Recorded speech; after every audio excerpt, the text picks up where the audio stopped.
Hello friends, నమస్కారము. Financial planning debt ఫండ్స్తో ఎలా చేసుకోవాలి, ఇక్కడ మీరు స్క్రీన్ ఎదురు మీకు రెండు విషయాల మీద మనం ఫోకస్ చేద్దాము. సో ఫస్ట్ పాయింట్, మనం ఈ పర్టికులర్ వీడియోలో ఏమేమి కవర్ చేస్తున్నాము అంటే ఎమర్జెన్సీ ఫండ్ ఇంకా యాన్యువల్ ఎక్స్పెన్సెస్ని మనం డెట్ ఫండ్ ద్వారా మనం ఎలా దాన్ని మేనేజ్ చేసుకోవచ్చు అనే పాయింట్ మనం కవర్ చేసుకుంటున్నాము. సో ఫస్ట్, డెట్ ఫండ్స్ అంటే ఏంటి అనేది మనం ఖచ్చితంగా తెలుసుకోవాలి. సో ఇక్కడ డెట్ ఫండ్స్ అన్నప్పుడు మనం ఇన్వెస్ట్మెంట్ చేసిన డబ్బు ఎక్కడ ఇన్వెస్ట్మెంట్ చేస్తారంటే ఫిక్స్డ్ ఇన్కమ్ ఇచ్చే పేపర్స్లో ఇన్వెస్ట్మెంట్ చేస్తారు. డైవర్సిఫికేషన్ కూడా జరిగింది. అంటే 100 రూపాయలు మీరు ఇన్వెస్ట్మెంట్ చేస్తుంటే డెట్ ఫండ్స్ ద్వారా మీకు ఒక 6%, 7%, 8% మీరు మీ ఇన్వెస్ట్మెంట్లో బ్యాంక్ ఎఫ్డీలో మీరు ఎలా అమౌంట్ రిసీవ్ చేసుకుంటారో అదే విధంగా ఈ డెట్ ఫండ్స్లో కూడా డబ్బు మీకు ఇవ్వటం జరిగిద్ది. సో ఇది చాలా ఇంపార్టెంట్. సో ఈ ఫండ్స్ ప్రొఫెషనల్లీ మేనేజ్ చేస్తారు. Over a period of time మీ వడ్డీ అనేది ఏంటంటే క్యాపిటల్ గెయిన్స్ కూడా మీకు బెనిఫిట్ వచ్చే అవకాశం ఉంది. వడ్డీ రేట్లు పెరిగే కొంది తగ్గే కొంది దానికి క్యాపిటల్ గెయిన్ అనేది కూడా మీ ఇన్వెస్ట్మెంట్లో వచ్చింది. ఇది ఈక్విటీతో కంపేర్ చేసుకుంటే తక్కువ వాలటిలిటీ ఉంటుంది. డిఫరెంట్ టైప్స్ ఆఫ్ ఫండ్స్, ప్రతి ఒక్క ఫండ్ ఒకేలాగా ఉంటుంది అనేది చెప్పుకోలేము. షార్ట్ టర్మ్ నేచర్ అనేది మనం చెప్పుకుంటుంటే 1 సంవత్సరం కన్నా తక్కువ కాలం నేను ఆగాలి అనే వాళ్ళకి షార్ట్ టర్మ్ ఫండ్స్ ఉంటాయి. మనకి 1 సంవత్సరం నుంచి ఎక్కువ కాలం ఆగే వాళ్ళకి మనకి వేరే రకంగా డెట్ ఫండ్స్ ఉంటాయి.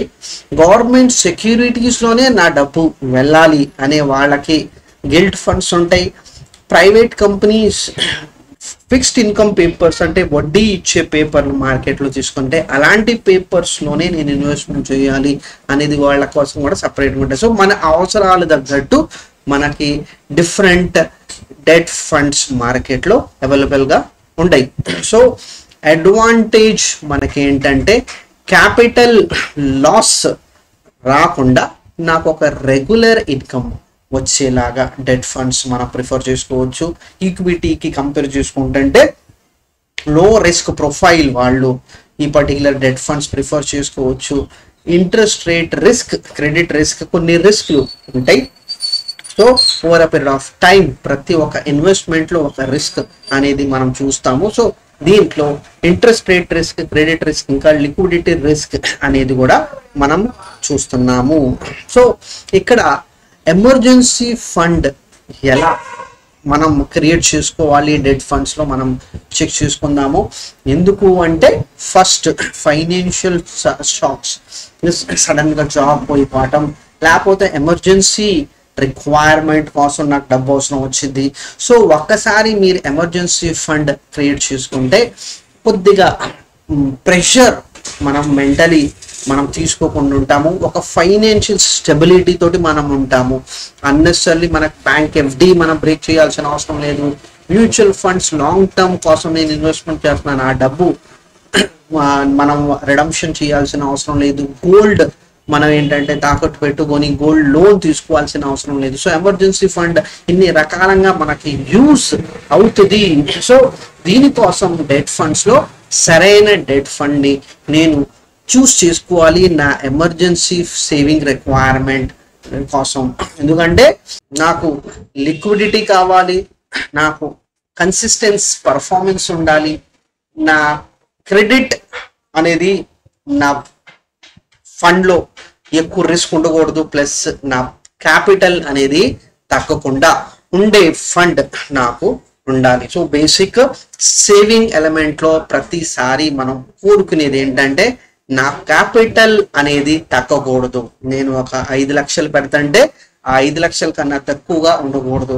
నేను ఒక 50 లక్షలు పెడతంటే 50 లక్షలు తగ్గకుండా ఉండాలి. So preservation.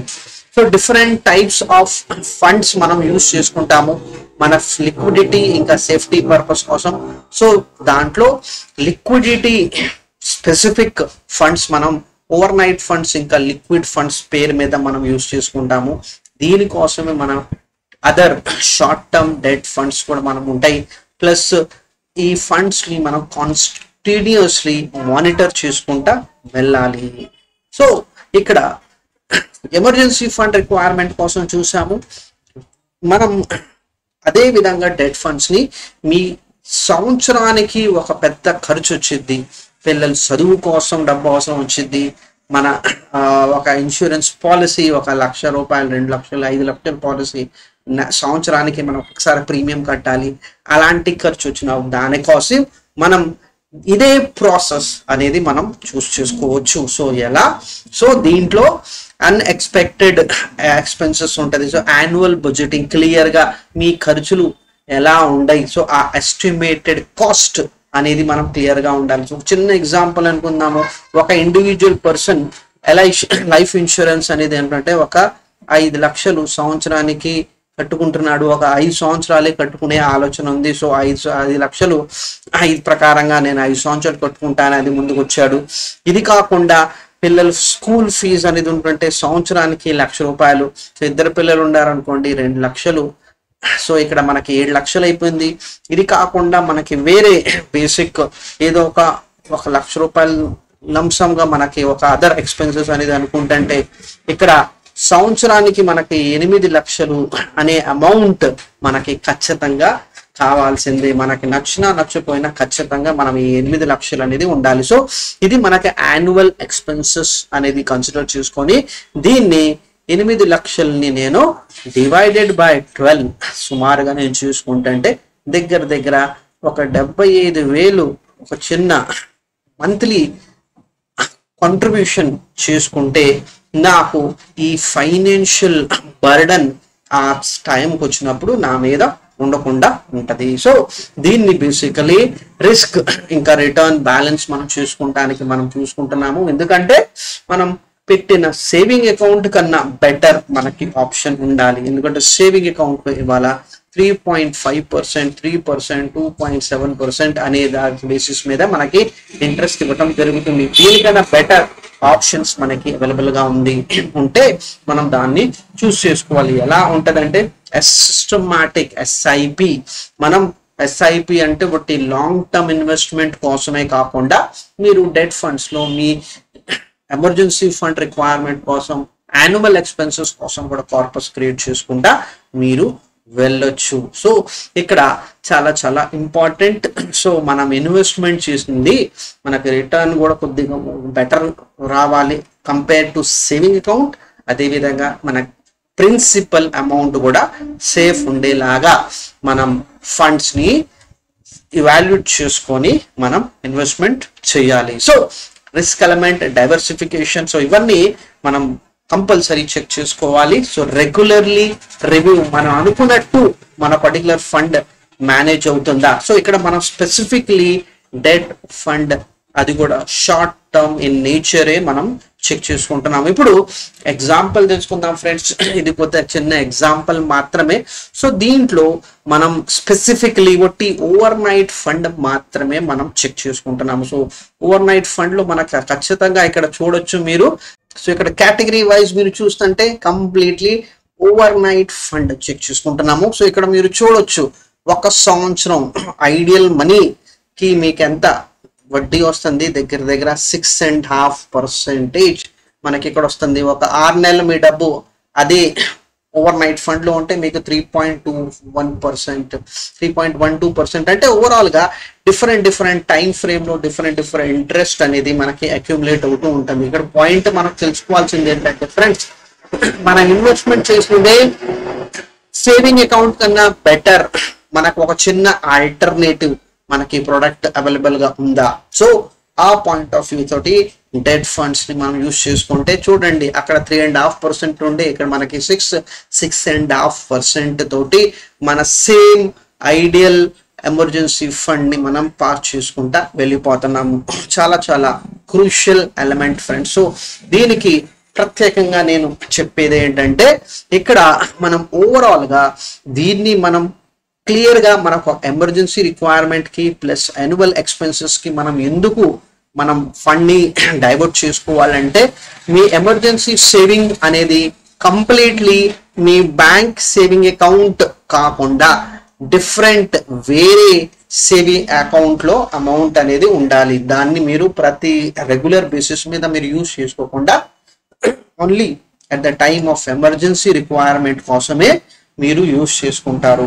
కొంతమంది సేవింగ్ అకౌంట్లో డబ్బు ఉంటే ఖర్చు అయిపోతుంది. సో అందుకోసం separate fund, so det fund ఒక ఐడియల్ ప్రొవిజన్ మనకి ఇస్తుంది.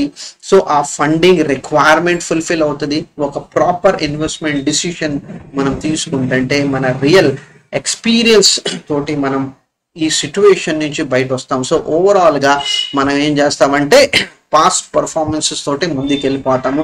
కరెక్ట్ అసెస్మెంట్ చేసుకోము. మన గోల్ క్లారిటీ తోటి ఉంటాం. మనం ప్రతిసారి నాకు ఒక 12%, 15%, 18%, 20% రిటర్న్ కోసమే నేను మ్యూచువల్ ఫండ్ ప్రిఫర్ చేస్తాను అనుకుంటారు. కానీ ఫ్రెండ్స్ ఇక్కడ డెట్ ఫండ్స్ మనకి యావరేజ్గా ఒక 6% నుంచి 9% దగ్గర మనకి బెనిఫిట్ ఇస్తుంది.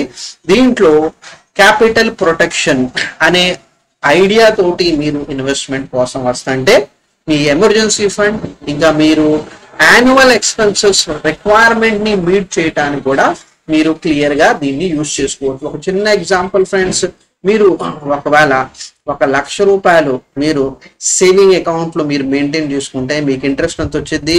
2,700. అదే మీరు ఓవర్ నైట్ ఫండ్ లో మీరు ఇన్వెస్ట్మెంట్ చేస్తుంటే మీకు ఇక్కడ 6,500 దగ్గర మనకి క్లియర్ గా మనకి డిఫరెన్స్ కనిపిస్తుంది. 3,800 చిల్లర్ మనకి ఎక్స్ట్రాగా మనం ఒక చిన్న ప్రొడక్ట్ ని మనం యూజ్ చేసుకుంటున్నాం. ఇప్పుడు మీరు అనుకోవచ్చు 3,800 అంటే ఎంత? మీరు క్లియర్ గా మీరు చూడొచ్చు. మీరు సంవత్సరానికి మీ 300 మీరు మొబైల్ రీఛార్జ్ తీసుకున్నా కూడా మీ 12 నెలల మొబైల్ బిల్ అనేది ఒక చిన్న ప్రొడక్ట్ చేంజ్ చేసుకుంటుంది. రెండోది, ఒకవేళ మీరు ఈ డెట్ ఫండ్ యూజ్ చేసుకోకపోతే ఈ 3,800 you pay from your pocket, me pocket నుంచి మీరు పే చేస్తున్నారు. సో ఐడియలీ ఈ 3,800 ఒక ప్రొడక్ట్ ఇన్వెస్ట్మెంట్ ప్రొడక్ట్ మార్చడం వల్ల మీకు దాని నుంచి బెనిఫిట్ రాకుండా మీ జేబు నుంచి కూడా మీరు పెట్టట్లేదు. సో ఓవరాల్ గా మీరు 7,200 దాకా మీరు ఒక ప్రొడక్ట్ చేంజ్ చేయటం వల్ల, ఇన్వెస్ట్మెంట్ ప్రోడక్ట్ ని మీరు మార్చుకోవటం వల్ల మీకు ఆ బెనిఫిట్ అనేది పొందుకుంటున్నారు. చాలా important element friends. So overall గా దీన్ని ఒక బెస్ట్ ప్రాక్టీస్ తోటి మీరు వెళ్ళొచ్చు. ఎమర్జెన్సీ ఫండ్ కోసం డెట్ ఫండ్స్ ని ప్రిఫర్ చేసుకోవచ్చు. యాన్యువల్ ఎక్స్పెన్సెస్ ని కూడా మీరు బేసికల్లీ డెట్ ఫండ్స్ కోసం యూజ్ చేసుకోవచ్చు. చాలా ఇంపార్టెంట్ ఎలిమెంట్. ఎందుకంటే ఇక్కడ అర్థం చేసుకోవాల్సింది ఏంటంటే మనం పెట్టిన పెట్టుబడి మీద మనకి ఇంట్రెస్ట్ అనేది ప్రతి నెల ప్రతిరోజు యాడ్ ఆన్ అవుతూ ఉంటది. సో మీరు తీసిన దాకా ఆ వడ్డీ మీద ఎటువంటి ట్యాక్స్ అనేది పే చేయాల్సిన అవసరం లేదు. So this is an important element friends. So debt funds ని మనం ఒక స్ట్రాటజికల్ బేసిస్ మీద మీరు మీ requirement, emergency fund or annual expenses రెండిటి కోసం మీరు యూటిలైజ్ చేసుకుంటా మీరు ఫైనాన్షియల్ బర్డన్ కి వెళ్ళకుండా, పర్సనల్ లోన్ జోలికి వెళ్ళకుండా, మీరు క్రెడిట్ కార్డ్ జోలి వెళ్ళకుండా మీరు మీ ఇన్కమ్ నుంచే మీరు ఈ రెండు ముఖ్యమైనవి ఫైనాన్షియల్ రిక్వైర్మెంట్ ని ఫుల్ఫిల్ చేసుకుంటున్నారు ఫ్రెండ్స్. సో ఆ ఆలోచనతోటి వీడియో చూసాను friend. Thank you very much. Thank you once again.